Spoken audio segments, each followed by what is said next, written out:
topics, and we expect that today will be no different. So, to officially welcome you, please help me welcome to the podium the CEO of Namibia Media Holdings, Mr. Albi Botha.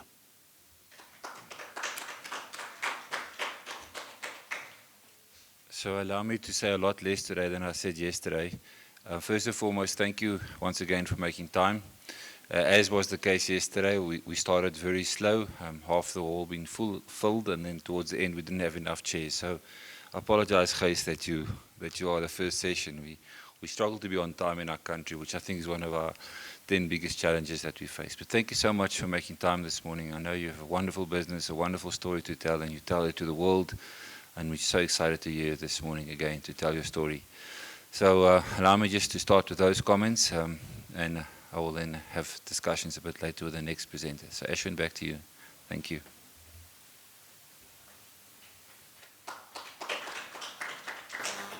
All right, so the way the format is going to work, just to let you know, our presenter will give their talk.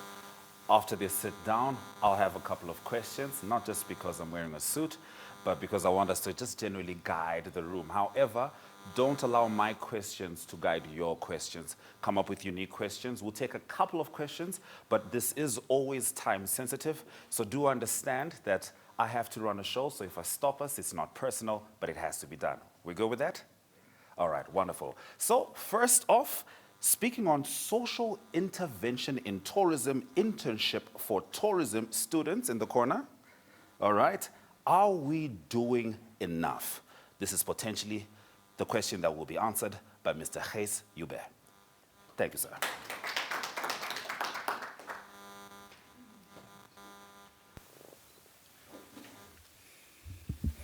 Good morning, ladies and gentlemen. Thank you very much for having me, Namibia Media Holdings, Albi, Maggie, and the team. Thank you for the invite. And tongue-in-cheek, thank you for the very difficult subject to speak to as well. But it's good. Let's have these challenging conversations in our country, and especially around tourism, which is the heart of soul of Gondwana. So the question that's been posed to me is social intervention in tourism, internship for tourism students. Are we doing enough? So I can keep this very short because in my opinion the answer is no. No, we are not doing enough. But let's unpack that. And let's start with, are we doing enough? Who is the we? And I've broken it down in a couple of role players in this situation, and I'm gonna start with the obvious we, and that is the employers. So the employers, are we doing enough to take in internships from tourism students in our industry? I want to use Gondwana as an example because we are very proud of our track record in terms of internship. We're not perfect. I always believe that we can improve and we can do more. But last year, Gondwana had 108. At the time, we had about just more than 1,000 employees. And we took in 108 internships, interns, from about 23 training providers. And it works for us. It really, really works for us. And that is probably my key message today, or at least one of the key messages to other employers. This works. Why? What is in it for you?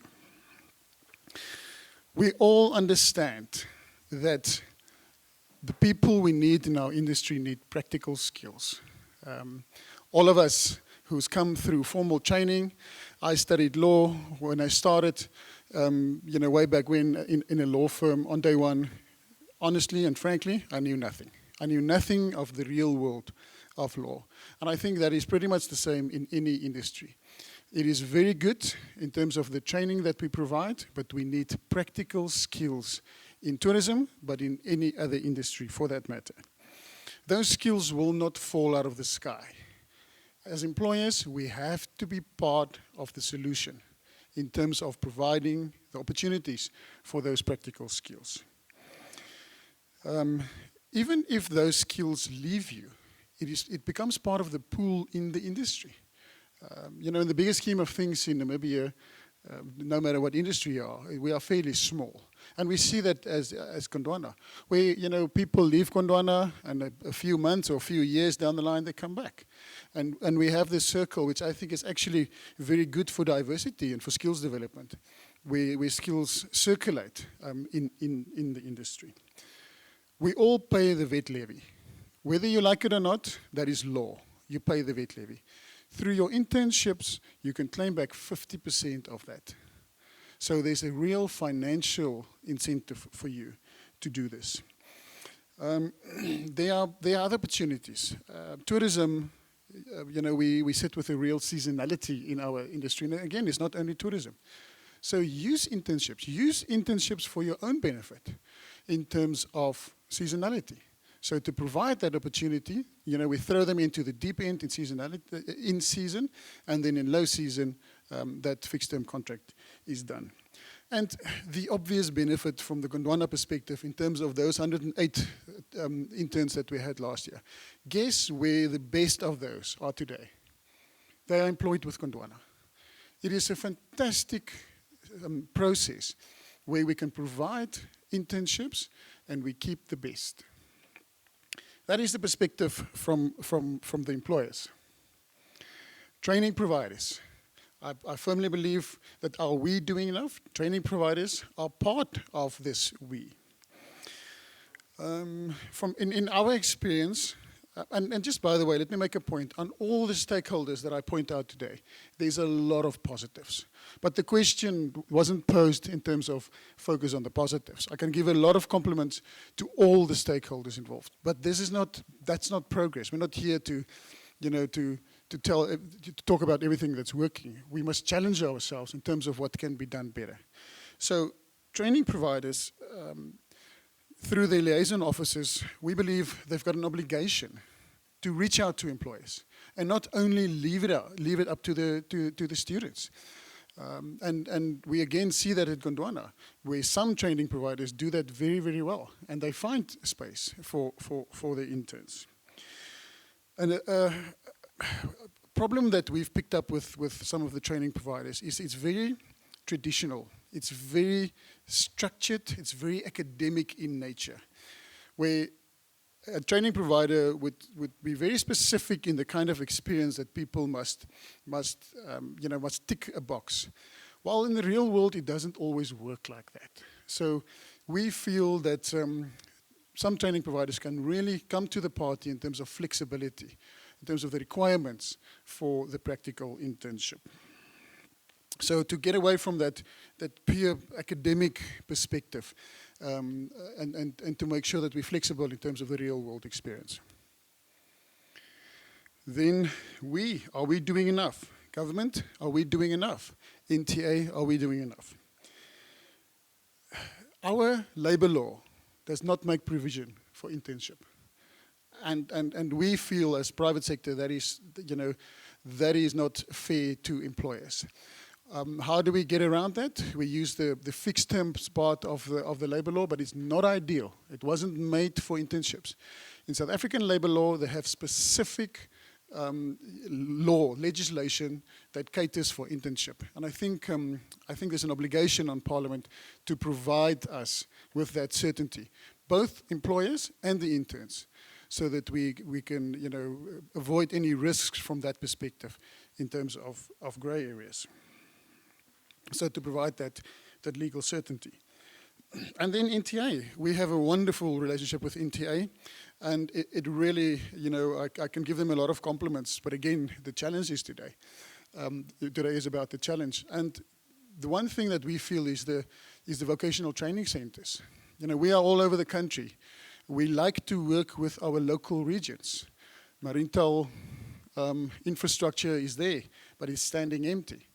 Who are accountable for those VTCs, and we must put pressure to get those up and running. Then, students. Surely the most important stakeholder in this conversation. You are the ones who go through the training, and you are the ones who want the internships. We have to be brutally honest. The reality in our country is that the opportunities for internships are less than the students. That is an unfortunate reality, and I wish we could change that overnight, but we can't. So what obligation does that put on you? If you simply send in your CV and you do nothing else, you're not helping yourself. You must differentiate yourself from the others. You must make sure that you stand out. Let me give you a few examples of some of my colleagues at Gondwana who started as interns. Ndinelao Shikimeni. Ndinelao, she started on social media. She did a training. And on social media, she started her own blog. And she started writing blogs, beautiful blogs. And when she applied for internship at Gondwana, she showed us the blog that she's been doing. It comes at no cost, but the effort and the quality was so a wow that Mani immediately said, we must give her an opportunity. That is probably 6, 7 years ago. Today, Nella, like we call her, is a brand manager at Gondwana, and she's a star. She's one of our stars. Another one, Moen Cleopas. Moen didn't even apply for an internship at Gondwana.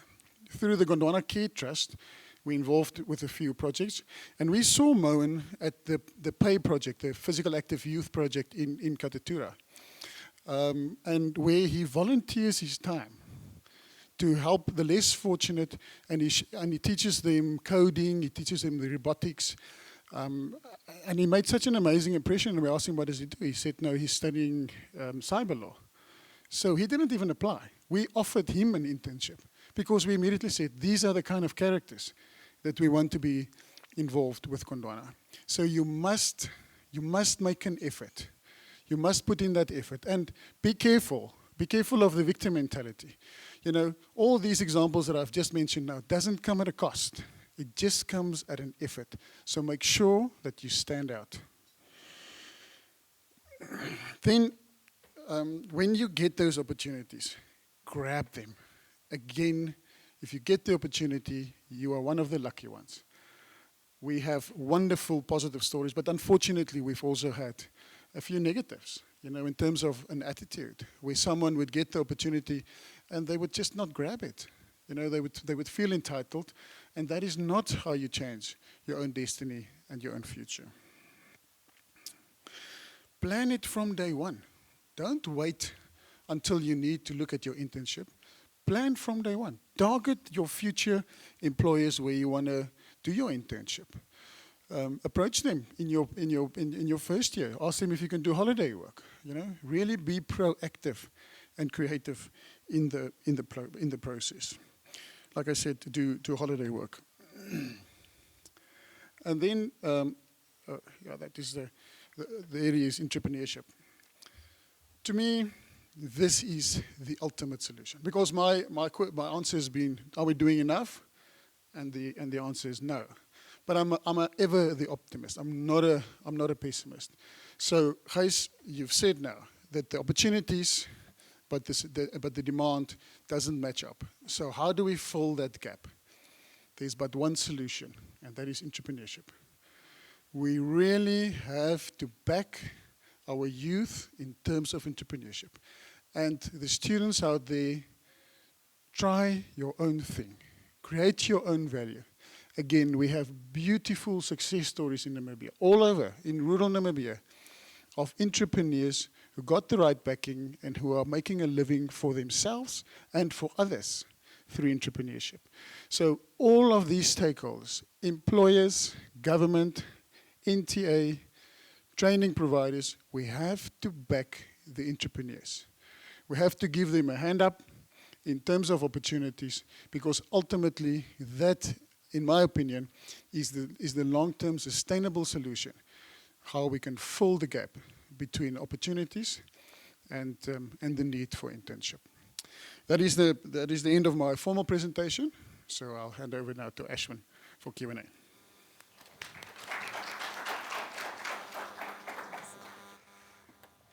All right. How are we feeling? Is my microphone on? Yes. All right. Sorry, I naturally speak loud, so sometimes I can't tell the difference. You must understand how difficult it is to live with me under those circumstances. Now, that was a very interesting talk. And I think you struck us at the beginning. You know, when you asked the question and immediately you said no, right? And you, at the end, spoke about solutions. But what I would like to ask you to do, if possible, is if you could paint just a broad picture of what enough looks like to you. If we are doing enough in Namibia, 5 years from now, what does that look like? Brilliant question, Ashwin.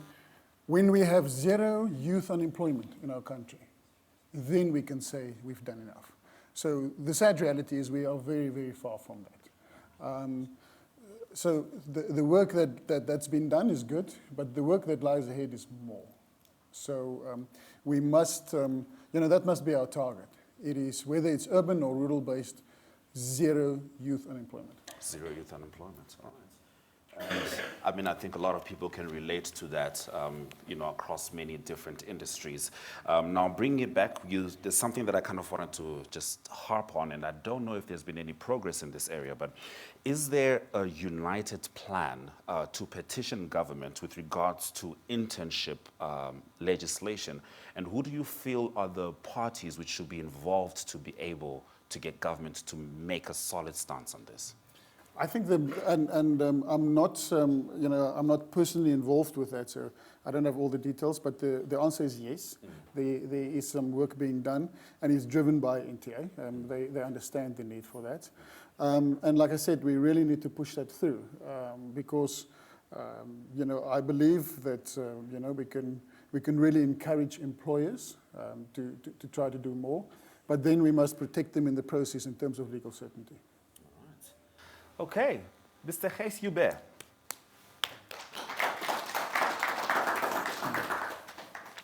So now we're going to open up the floor for some questions.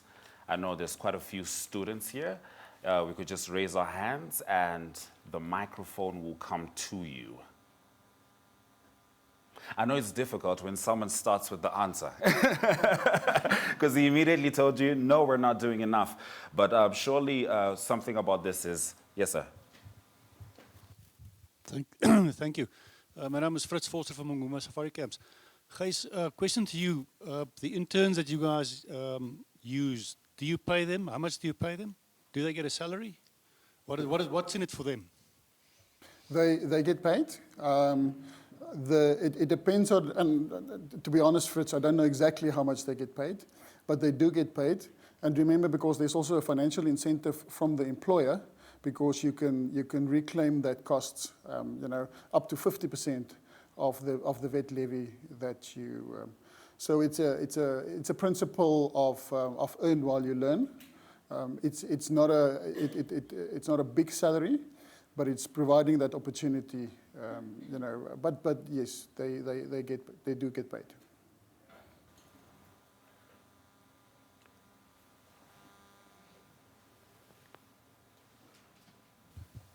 So guys, that's all I know in my life was to work with internships because I'm an article clerk when I started. How do you monitor that progress? Because ultimately, I suppose that's a challenge. How do you go about that continuous process of making sure that people are moving forward in their internship? It's also a very good question, and maybe I should have mentioned it. So, we're very much focusing on internships now, but Gondwana is also very much involved with apprenticeships. And through the apprenticeship program, we have internal mentors, and they've gone through formal training, again, with the help of NTA. And this is also quite a beautiful story. We ask for volunteers to be mentors. And it's amazing how, the mentors who grab that opportunity, how fulfilling that is for them. So they go on formal training to be a mentor, internal in the system. And then they take these, whether it's apprentices or interns, under their wings to monitor that. Obviously, also the interns, they have specific requirements from the training providers that they need to comply with in terms of the specific experience that they need to gain in the time that they spend with us. But it's a very good question, Albie, because I think the worst that we can do is, to get them into the system and just leave them alone. because then they're not getting skills, they're not helping us, we're not transferring skills. So there is that obligation on the employer to have that formal structure in place, or a structure. It doesn't have to be that formal, to provide them with mentorship in terms of giving them the instructions and helping them along the way. I think that is very important too. And like I said, I think this is where the training providers can really come to the party. And I think where we need to challenge ourselves and the training providers and the students is, how do we make entrepreneurship comply with an internship? How do we do that? Because if any of you have been entrepreneurs, I can promise you it's easier to be an intern than to be an entrepreneur. And like I said, that is, I passionately believe that is a big part of the solution. But then we must ensure that entrepreneurship, even a failed business, is worth a hell of a lot in terms of experience. And then we must make sure that that complies in terms of the requirement for the qualification in terms of an internship. My name is Marjana. I'm from Centratec. We're a cleaning provider or cleaning chemical provider for the industry. So we've got quite a few clients. And where we get involved is we're involved with women at work. So a lot of people ask us if we know about people looking for jobs and things like that. So is there an opportunity where we can get involved with placing interns, or just be like, is there somebody that organizes that? Because there's a lot of my clients that don't know that there is programs like that, where we can actually suggest it to them and put them in contact with the right people to get interns and use the opportunity. So how does that work? To be honest, I don't know. What I would do is I would start with both NTA, to give them a call, and then even the training providers. I can only speak for Gondwana. Obviously, we have a department dealing with that, and we have worked in the past with women at work on that. But I think it's a very good question again, in terms of a formal, maybe private sector-driven structure, because I think sometimes this is where we lose some opportunities in the cracks, and that is in terms of the communication. Where there might be many students who want internships with the right training. There might be employers who are looking for that, but somehow we're not getting this connection right. There's no network. There's no network. And whether it's a formal structure, whether it's NTA-driven, I don't know, but I think that is something that we must make sure that we interrogate and then fix. And again, I'm throwing a lot of the things towards NTA because we work well with them and they really do amazing work. So again, maybe trying to throw that challenge to NTA to make sure, because we at Gondwana we've really tried to use every platform to convince other employers. And it's not some social conscious that's driving us. It works for us. It's good for the employer. So we really try to encourage other employers. And yet I get it so often where we get the question where people say, I don't know you do internships. Does it work for you? So it's part of that messaging that we must constantly be out there in terms of the messaging and to say, this works. Any more questions? Yes, ma'am. The microphone will be coming to you. Hi, Martha Hansen from IUM. You mentioned something along the lines of students should start with entrepreneurship. So, say perhaps hypothetically, if I have a business idea and I don't know how to get the funds for it, where does one start? Yeah. Martha, again, a good question. So, again, Gondwana is partly involved It's early days, but that whole ecosystem in Namibia is getting some formality in it. You know, Startup Namibia, now Base Camp from Josiah Osino. So there's the Naban network. So there's a network slowly but surely starting to establish itself in terms of helping, you know, exactly like you say. Look, I have this idea, and incubator programs and all that. So I think the good news is that there is some help for you in terms of that. And let's chat afterwards. I'm not an expert on that, but you know, where to start searching for them and to reaching out for them. But again, I think, and especially to private sector, to challenge that we can really, really help those networks. And I'm glad to say, you know, companies like F&B is really coming to the party on that front, because I think that is something we really need to focus. You know, from that idea phase, the incubators, the help, the mentorship. And again, we're not starting from scratch. Some good work is being done out there, but we can probably never do enough. Hi, good morning. Oh, Gita. Sorry. Yeah, sorry, I came in late. Sorry, Gys.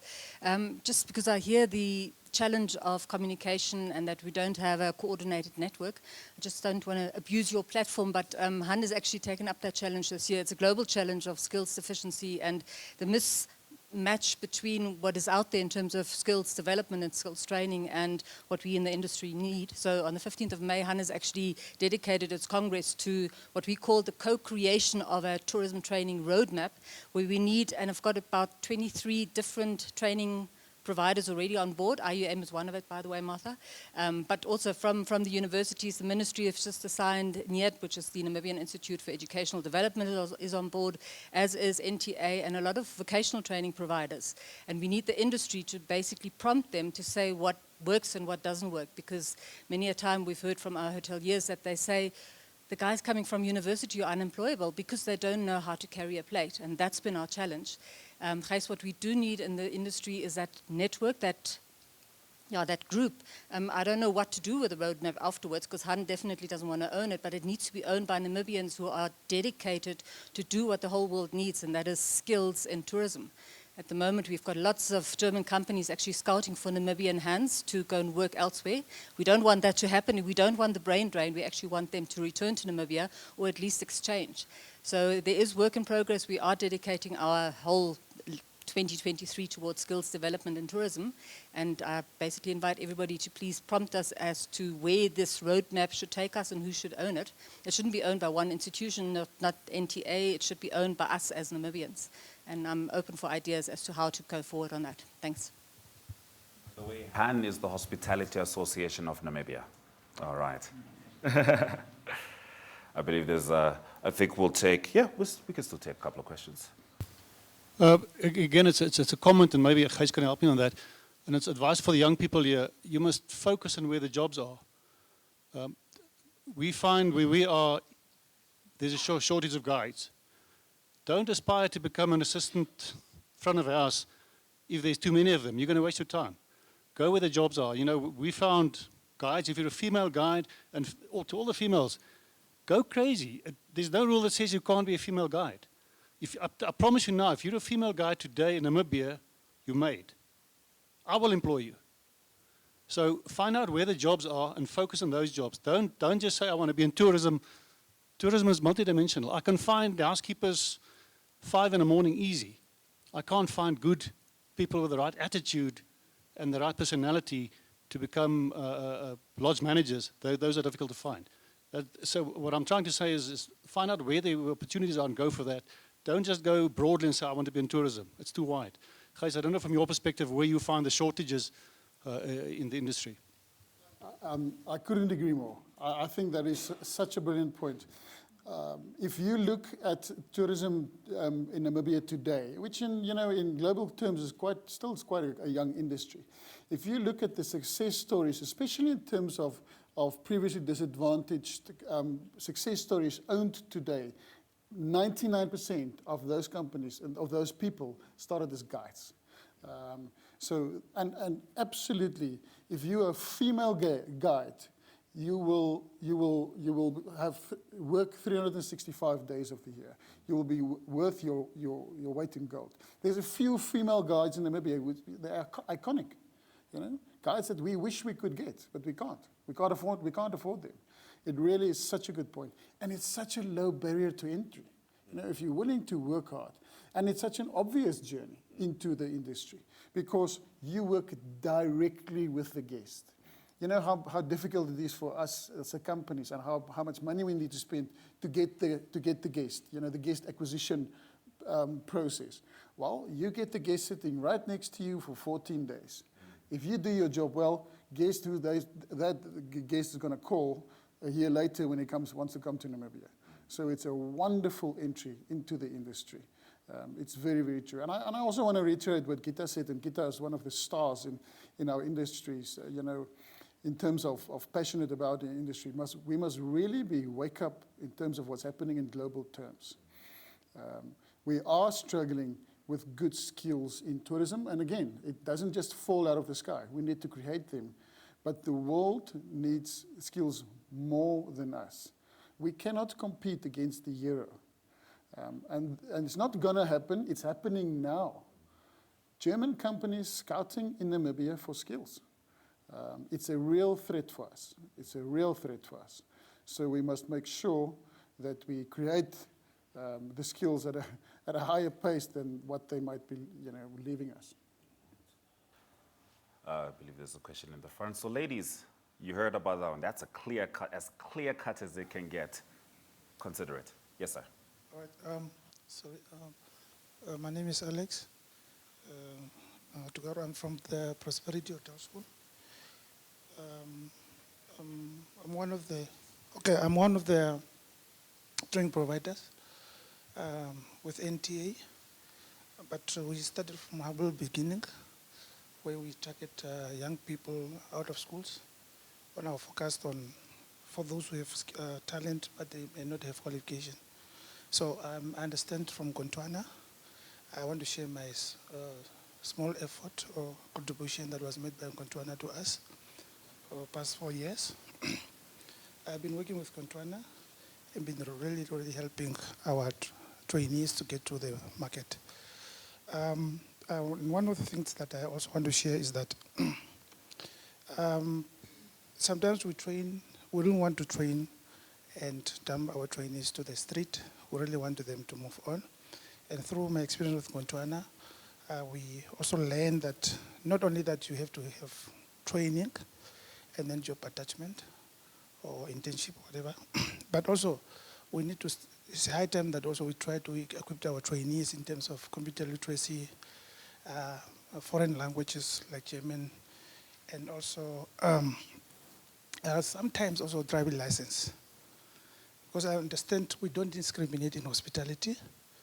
If you are good, you get promoted, you move up. I started at Kalahari Sense from high school as a scolari, a dishwasher. And my mentor was David Namalenga, who was a dishwasher. Today is the one running Dinopama. So it's about believing of what you're doing, and you move the rank. So for those, I'm not in advance, but I had the privilege and an opportunity, and not for my own benefit, but giving back to my people. So, and also, Gita, I've been working since the beginning.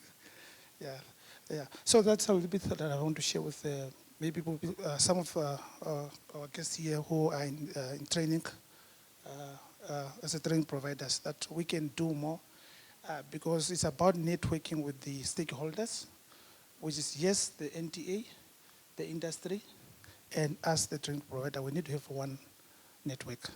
Thank you very much. If I may, right there, in a nutshell, it is a practical example of what can be done. Both in terms of your story, which is beautiful. Today you are a training provider. And the name that he mentioned, who was his mentor, David Namalenga. Yes. Now, David today is the director of Gondwana. Wow. He's the owner of Dinapama through entrepreneurship. Last time I chatted to David, I think David employs more than 300 people now. Wow. So there you have it, a beautiful story, humble beginnings, but the sky is the limit. Question at the back? Yes, ma'am. Hi, good day. My name is Tarly Holgreen, and I'm also a student at IUM. So I already got an opportunity from a German company as well as Gondwana. However, what makes me choose Gondwana over a German company if the German company gives me enough of a salary to start my own life, whereas here I still need to depend somewhat on my parents while doing the internship? What makes me choose Gondwana over Germany then? So that is the kind of questions that we will be confronted with more and more in the future. How do we compete with the euro? So I can go now and say, well, we can't. But that's not going to help Gondwana. So I must answer your question, And let me give it a try. Hopefully, the quality of life, not in terms of what this country, Gondwana, Namibian tourism will offer you, in terms of what we will have out there in the wide open spaces. These sounds like such cliches. In terms of really providing you opportunities in an industry, a growth and sustainable industry in this country, where I think we've only scratched the surface. I really think tourism in Namibia can go so far. And I really also believe that tourism in Namibia provides you a platform to go beyond tourism. It's such good experience. So yeah, it's a very difficult question because financially, the reality is we cannot compete. And, I think maybe something worth considering, I don't know if I'm allowed to help you, but something that I think may be worth considering, like you're talking about the level of progression, what might be worth looking into is how many Namibians that go to Germany can own their own businesses and own spaces. Over here, I believe you have that opportunity. So yes, the pay might be like this, it might be slightly better, but what's better, to be paid good or to be able to pay well? Something I want to consider. I think I just want to reiterate what you say, There's, in terms of youth opportunities, my humble opinion is in terms of a developed economy and a developing economy.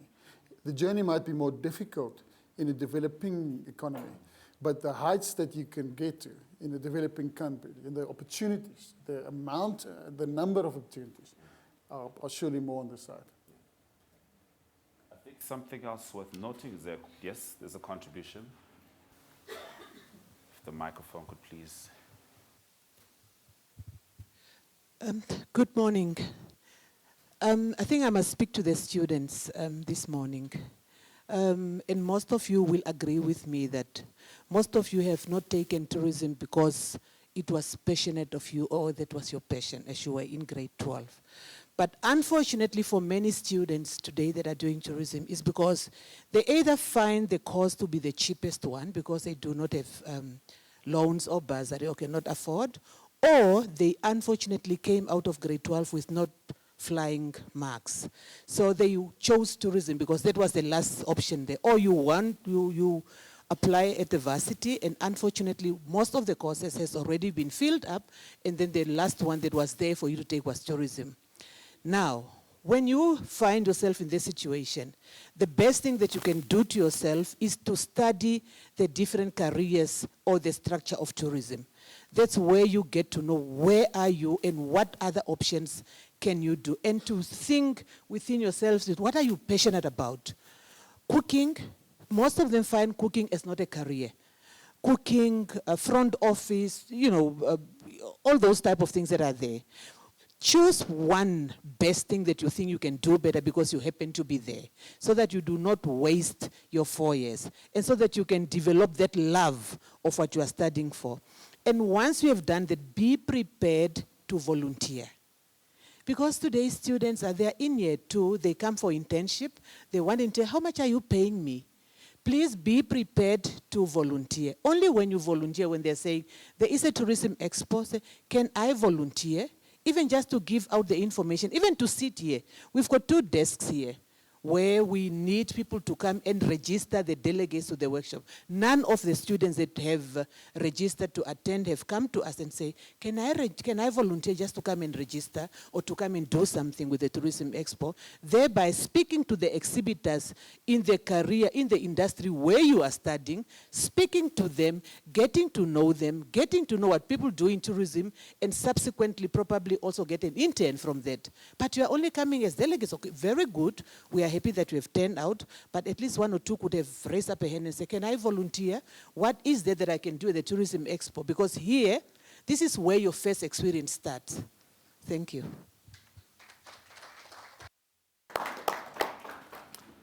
While the microphone comes to the front. So it's important to remember that tourism is a passion-based business. The idea is to make the world love Namibia as much as you do. I think Maggie was stronger than I was, so I can't beat her. But what I'd like to share, just one statement. It's got nothing to do with tourism, for the record. But I live by that rule, and I teach every person in my life by that rule. Until the age you are 30, the only thing you remember is, yes, sir, yes, ma'am, no, sir, no, ma'am. Can I do more, sir? Can I do more, ma'am? You work as hard as you can. You don't care how much you get paid. Because once you hit 30 and you've got that experience, then you are in a position to move forward. I think we far too often think that we have some form of qualification, and therefore I've arrived in life. Trust me, that rule worked wonders for my life. Until 30, I never asked a question. I just did what I was told. But I knew I was learning day and night, 24/7, 365. That's what you need. That's the power you have as youth. Yes, there has to be some living wage. I respect that. You're very privileged to have parents that look after you. That's your best bet you can have. But not all of us have that privilege. But learn as much as possible.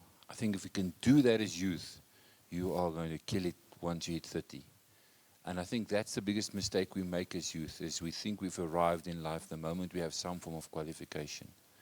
Once you're 30, then you can start saying, okay. And it's just the phases of people's life. I can teach you something about 30 to 40 to 50, but I'm not on that stage today. But I think too many youth pitches up with a statement, what's in it for me from day one? Just be taught. That's the only statement I want to make. Thank you. If I can again reiterate, and I mean, you must really listen to people like Maggie and Albie, because they've been through them all. It is so valuable what they just said. It's not only volunteering when you're out there in the big world. It's also when you get the opportunity. Volunteer at your employer. Do things that they didn't ask you to do in terms of volunteers. We had our annual general meeting at Gondwana last night. There were 3 Gondwana interns pitching up at the annual general meeting. That makes a lasting impression. Because we played a video, they worked on that video, and they wanted to be there to be part of it. That is such beautiful, and that is the volunteering. I love that. So this will be our last question in the interest of time, and then we'll just wrap it up, if that's okay. All right, yes, sir. Great, thank you. I just wanted to bring it back to Martha's question, because everything that has been so beautifully said about volunteering, about going the extra mile, that is entrepreneurship. Entrepreneurship is not founding a company. It is not owning a company. It is seeing opportunities, and it is finding a new and better way to achieve the outcome. And you can do that every day in your lives whenever you have an opportunity. Seek out those opportunities. That's entrepreneurship. So it is great, and I hope you do get someone to invest in your business plan, but along the way, use that entrepreneurial mindset to make things better, to find new and better ways to add value, and you are an entrepreneur. So that was all I wanted to say. Just a last comment from my side on that point, and coincidentally, Maggie and me just chatted about him before the session started. He's a good friend, so I don't think he'll mind me using his name. Haufeni from Mondeza Tourism and Travel and Tourism in Swakopmund in Mondeza. Now, Haufeni lived with his grandmother, and Haufeni, forgive me if I don't get it all right. He walked to tourism companies in Swakopmund. And he said, can I please get on your bus? And then let's drive through Mondeza, and I will tell the tourists, for free, don't pay me, and I'll tell the tourists about what's happening live in the township and all these things. That's where how Fenny started. Then he started stopping at his grandmother's house, and they started giving them lunch and all those things. To make a very long story short, today Haufeni is a very successful businessman. He's an entrepreneur. He's almost an icon in that community. He owns a guest house. He owns, and that is how he started, exactly like you say. Yes, indeed. I was fortunate to be able to interview him a good 10 years ago, and your story is accurate, if you're wondering. And if you do meet Haufeni in Swakopmund, it'll be hard to find someone more passionate about Swakopmund and tourism in Namibia. So now we're going to call this session a close, but remember, it is a networking session. All right, so the people you need to talk to, they're still here, all right? For the next 15 minutes, do your best to talk to who you can talk to, especially I know some of us might be a little bit averse to be able to raise a question in here. We understand that, but the idea is a networking session. The people are right here. So if you have some pressing questions, now's the time while we go out for tea. And when we come back, it's going to be sport and tourism. Now, a lot of us have got a lot of opinions on sport, especially if you're fans of local football. There's a lot of things we want to figure out with regards to heading into the future, and Johan Muller is going to be here to assist us in doing just that. So, see you at 12.